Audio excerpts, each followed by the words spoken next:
Well, hello, Bruce. How are you doing? Hey, Heather, I'm great. It's good to be back with you again. This is becoming a really fun routine for us. I know, I love it. We don't even have to, I guess we could record a whole bunch at once, but anytime we have things we're struggling with, maybe we just sit down and record some podcasts because that's kind of how with my blog, how I reason things out, and then I could reason it out with a real person as opposed to just me and my crazy brain in my own Well, head. isn't that cool? It's a text. It's, hey, you got time to jump on a StreamYard and record one of these? Because I got something going through my head. I want to talk out. So Yeah, yeah, that works really well for me too. So I'm yeah. really enjoying this. And my gosh, we've getting some really good feedback, and folks are watching and listening, and who knew? We just thought we'd go live and have a conversation and put it out as a podcast. Yep. Well, there's so many things I think people are struggling with, and that starts with those people, meaning you and me. And what I found in my other writing is that we're not the only ones suffering or struggling through some of these issues or these what I call signature sins. So today is happens to be one of my pretty consistent struggles, and that is with the word and I guess the plague of the heart, contentment. Yeah. And contentment being maybe my discontentment should be the word, but we're going to talk about the positive side of it Yeah. today. And we're together on, can I have a word with you? Some idea we came up with, and each week we go through a word, and today's going to be contentment. And what is it that means to you, and maybe what are some of the struggles that you think about when you think about that word? Well, I went through, and it's kind of an alarming thing to see how many blogs I have written about contentment. It just keeps going page after page. It's kind of probably second to my blogs on control. There's just a lot going on there. And because I think it, with you and I, and in this kind of a world of writing and speaking, there's not a deadline per se. So when for people who already struggle with, am I doing enough? When no one Mm, ever tells you it's time to punch out, to punch that clock, then it's even harder sometimes to realize, okay, this is enough for today. And I yeah, think that's really one of the biggest things is am I enough? When is enough enough? yeah, yeah. Well, that's one of my favorite use of letters is the letter U-R-E, and then three letters NUF. You are Mhm. enough, but it's hard. I agree with you. It's like, can I shut this thing off, or have I stretched myself enough? Right? Um, there's the always more. I can always do more. And then, there's a negative, I think, associated with contentment or being content. And Mhm. that means often, are you complacent? Do you just not want to do more? Right. And so I don't think it's either of those. Ultimately, I think there's a balance that comes into play there. And for me, Proverbs 14:30 is the verse that jumped Mhm. out when we decided we're going to talk about content or contentment, and that is, it's healthy to be content, but envy can eat you up. And there's so many in Proverbs 14, just this but that, this but that, this but that, very much, and that is comparative of different sides of things. And then I looked up different definitions of content. Grateful where you are at the moment. Can you be grateful where you are at the moment and be content in that? Whether it's a journey that you're stretching, whether it's a pit stop where you've said, I need to pause. Can I be content there? Can I be where my feet are and be in that space? So, it's the verb. It's in a content is in a state of happiness. You're content. Mhm. In an adjective, it's satisfied, and in a noun, it's a state of satisfaction. But we can also look at that word as, well, you're just content. Why aren't you pushing for more? And I think that's where I get the struggle, right? It's when is it okay to hit the pause button and to be grateful in the pause just as much as Mhm. you're grateful in the stretch?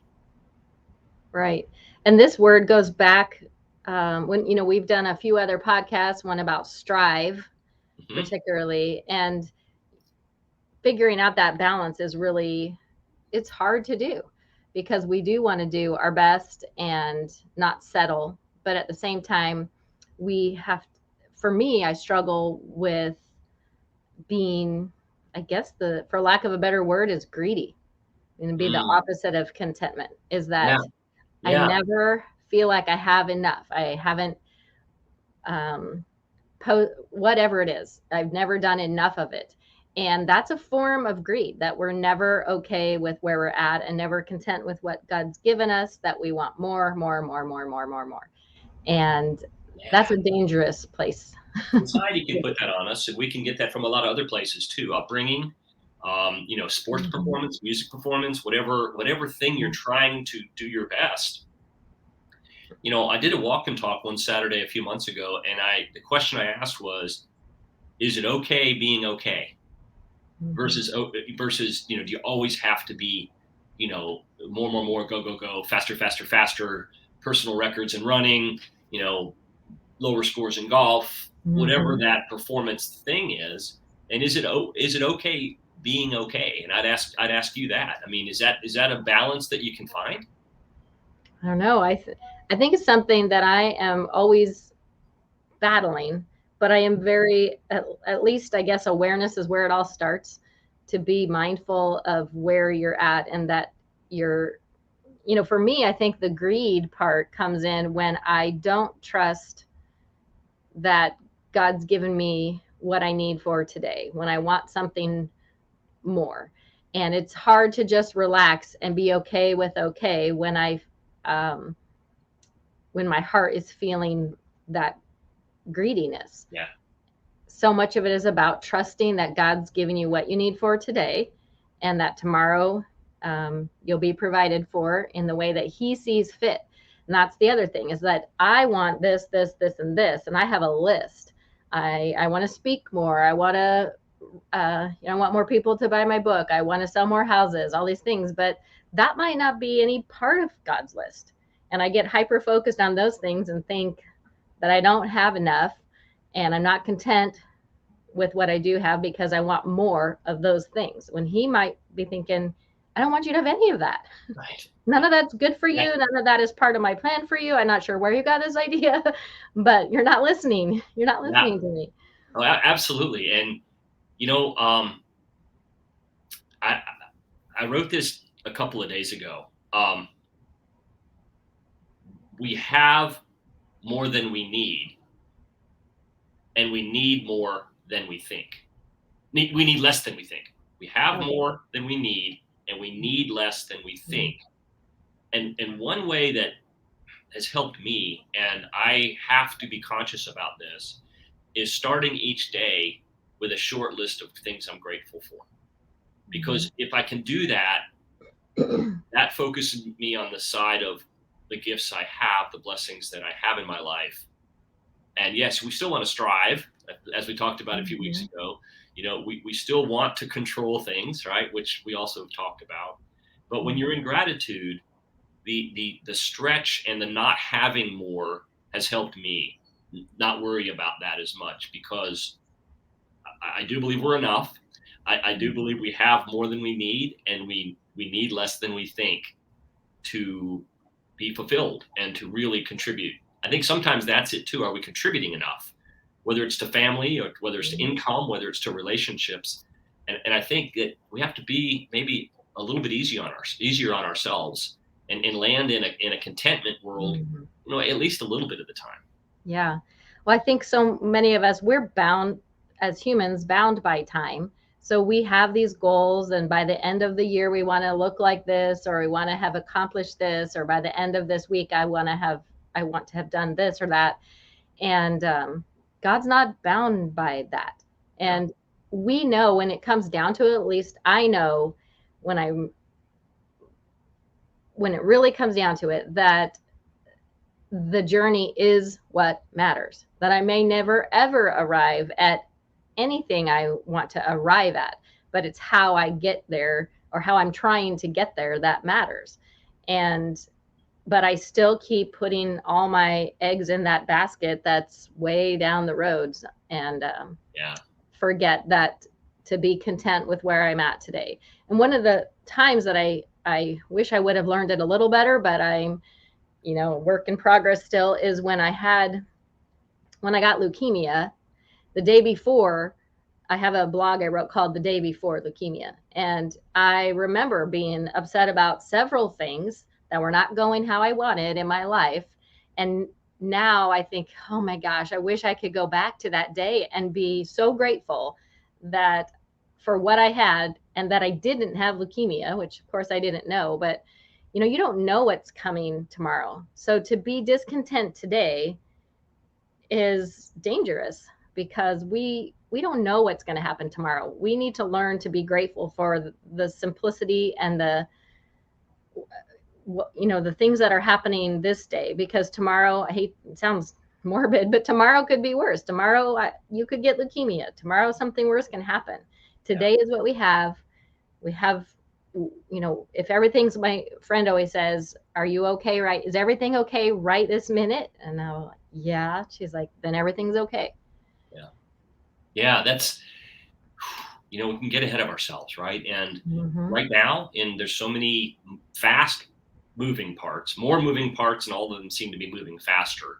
Like things are coming at us in so many different directions Mm-hmm. if we allow them, that sometimes we may want to look ahead and go, I really need to get this done because I don't know what's going to happen because of how trends have been, right? Whether it's, Mm-hmm. the economy, or prices of things, or jobs, or careers, or relationships, or schooling, or any of that stuff, that just a pause, and to find contentment in some way, a little bit, maybe Mm-hmm. if it's just a little bit each day, like find 5 minutes in the day that you can say, this is what contentment is for me now. And then you got to move on to your day. I get that. We can't just sit and sit in contentment and not move and be active and taking Right. action. But at the same time, pulling that back a bit and saying, hey, hang on, give me a minute here. Give myself a minute. It's okay to be okay. And greatness will come. It's in me. Mm-hmm. You can't force it. You can't push a rope that's not frozen. You can't make something happen faster that doesn't have, that all the assets. You just can't. You can't move things faster. So, especially when so many are out of your control. But what you can do is control yourself, and Right. that's an exercise that I know I struggle with too. I'm very impatient. I want things to happen quickly. I believe everything is going to happen in the best plan, right, in the best outcome Mm-hmm. possible given the situation, and I just want it now, right? And Right. that might be sound greedy, but I know that things will be positive. They'll work out in a positive way. Um, the patience aspect and the time is where I need to find contentment. Everything in its time, everything in its tempo, Right. everything in its rhythm. And we're becoming the kind of people that we need to be to handle the things that we think we want to do. A few years ago, I wouldn't have been prepared through some pretty hard stuff that I went through in my life to ever write anything down that someone would read, because I hadn't been through it. So contentment is just a state of heart, of being where you're at until the time is ready for these other things to come to us. Um, you're talking about, that scripture talks about envy kind of being the opposite of contentment. And you and I did a blog or a podcast a couple weeks ago about comparison. And that's Yeah. one of the things for me that steals my contentment, when I start comparing my life or my book or my blog or my podcast or my job or my kids or my husband to other people's. I am not content, because that comparison kills contentment. Yes. Agreed.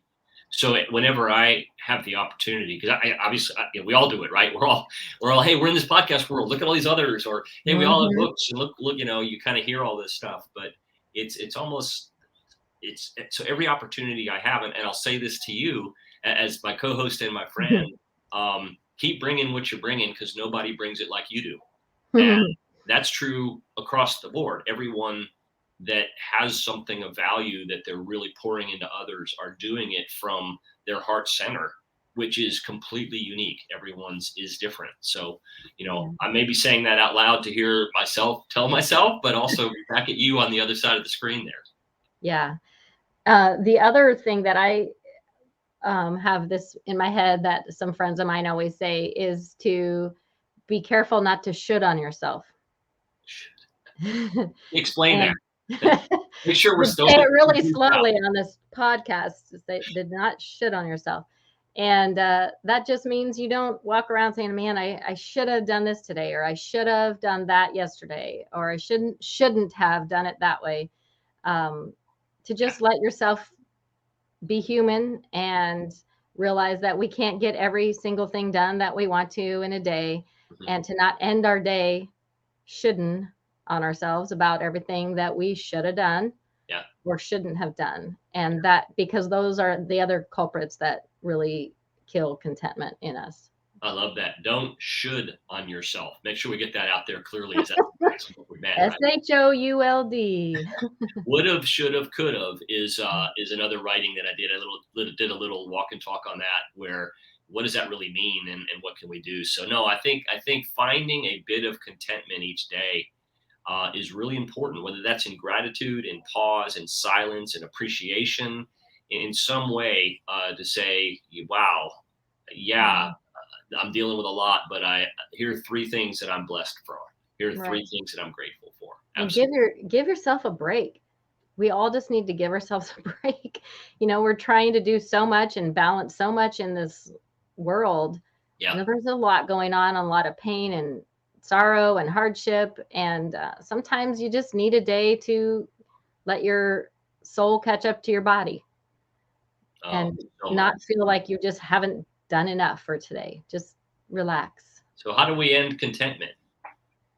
I don't know. Why don't you give us a little acrostic? Because that's a long word. You're going to have to book it through that. It's a long word. I'll do it as quickly and clearly as I can. So everybody that's kind of wrapping this up, you'll know that at the end of each show, we try to take a word, and I kind of write these words vertically and just use the letters to try to define the meaning. So to me, contentment means C. So I'll go through each letter. C is clarity in whose you are.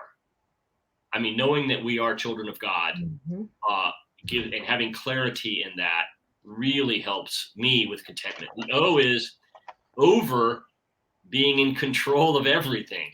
I know that's something that we both talked about, and you say that's something that's big in your life is that Mhm. control aspect. So if we can get over that, getting over being in control of everything, that can help pause us and kind of put us in that state as well. Mhm. The N in contentment is now feeling peace and understanding.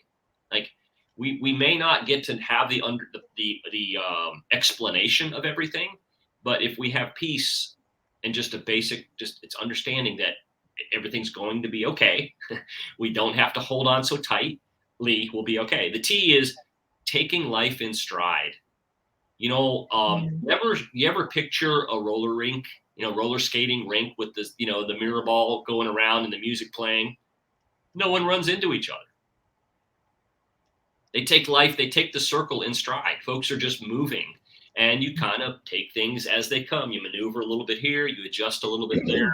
I think trying to have the map that says I'm going to get from point A to point B without having to deal with a C, D, and E helps us with being content. We're moving in the right direction. We just may have some routes that we have to take that are different. So the E then is embracing its blessings, embracing life's blessings. I mean, just count them. I mean, just one thing a day that you're thankful for, and just put that close to your computer screen, or put it in your car, or put it on your phone. The and then is uh, next is entered with optimism. So meaning what's ahead of us, the next thing that we will face. If we can be optimistic that we're either going to win or we're going to learn, right? Mhm. There's no lose. That we're gonna move in the right direction, or we're gonna learn what doesn't work, and that also moves us in the right direction. And then the T is thankful in all things. So regardless of what occurs and what transpires, I like to say, I like to repeat what many of my friends have said is life happens for us, not to us. So if we're thankful in all things, we know it's in a bigger plan that is there Mhm. to help us. Okay, now the meant part of content is M, moving calmly, right? Just breathe. It's going to be okay. You're not alone. Move calmly. The E then is even in uncertainty. Like when it looks like the rocks are moving and the water's up and you're on it, you're not sure where Mhm. you go. Just even when it's uncertain, the more calmly you can move, the more balanced you're going to be, the less reactive you're going to be. and you'll be able to just kind of think through things without trying to solve it, just to be there. Okay. And the end now is not in a rush, right? Me, it's patience. That's what the end was for me, is don't be in a rush, Bruce. Just be content where you are in the moment. And then the T in contentment, the last letter, is think gratitude always. And we kind of talked a little bit about the importance of gratitude and appreciating our blessings. So that's how I kind of came up and broke down contentment. Mm-hmm. No, that's awesome.